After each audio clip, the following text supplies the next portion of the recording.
Halo semua, ada aku di sini Rita. Jadi di video ini aku akan menjawab pertanyaan seputar esai dari teman-teman. Jadi semua jawabannya itu berdasarkan pengalaman pribadiku. Jadi langsung aja, pertanyaan pertama adalah, Kak, esai kan ada 2 fakta dan opini. Kalau fakta kita udah dapat sumber dan terus pas tulis esai kita parafrase atau nggak usah ya Kak? Tolong bantu dijawab ya Kak, terima kasih.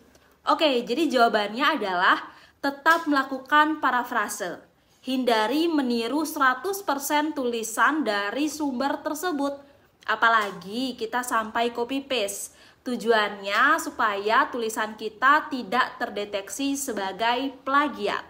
Pertanyaan kedua, halo Rita, makasih banyak videonya. Aku mau tanya, kalau kita mau buat solusi modifikasi perilaku, itu kita nggak perlu benar-benar membuatnya jadi kenyataan kan ya?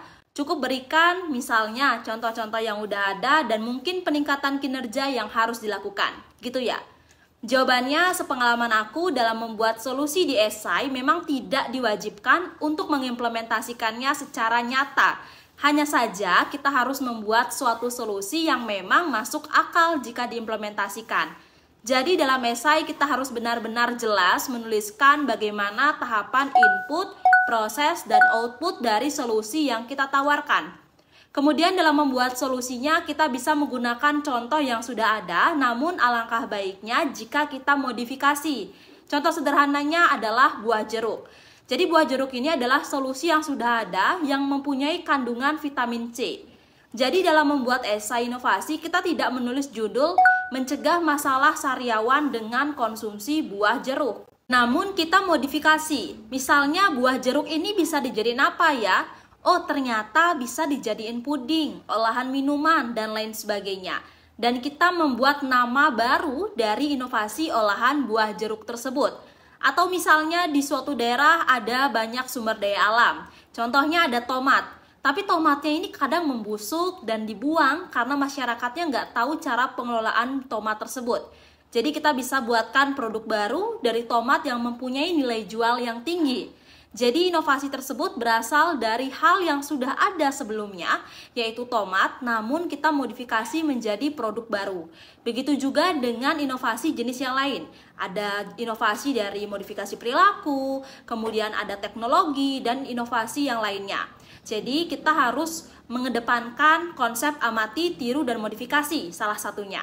Pertanyaan ketiga, Kak, kalau subtemanya banyak, kita pilih salah satu atau bagaimana ya? Oke, jadi jawabannya kita pilih salah satu aja. Kalau tema besarnya adalah upaya dalam mewujudkan Indonesia maju, dan ada subtema ekonomi, pendidikan, lingkungan, dan lain-lain, maka kita cukup mengambil salah satu. Misalnya aku mengambil subtema ekonomi. Jadi aku buatkan esai tentang upaya dalam mewujudkan Indonesia maju dalam bidang ekonomi. Misalnya aku bahas masalah pengangguran, solusi buat mengatasi pengangguran, dan lain-lain. Pertanyaan keempat, Kak, jumlah halaman esai itu berapa ya? Jawabannya, kalau dalam menulis esai untuk lomba, jumlah halaman bisa disesuaikan dengan buku panduan. Karena setiap lomba biasanya mempunyai ketentuan yang berbeda. Jadi seluruh ketentuan penulisan seperti jumlah halaman, ukuran tulisan, jenis daftar pustaka, dan ketentuan lainnya, itu tidak ada aturan baku. Semua menyesuaikan dari panduan lombanya. Pertanyaan kelima, Kak, target sasaran solusi esai itu harusnya siapa ya Kak? Jawabannya, target sasaran bisa disesuaikan dengan solusi yang kamu tawarkan. Saran dari aku, target sasaran bisa spesifik.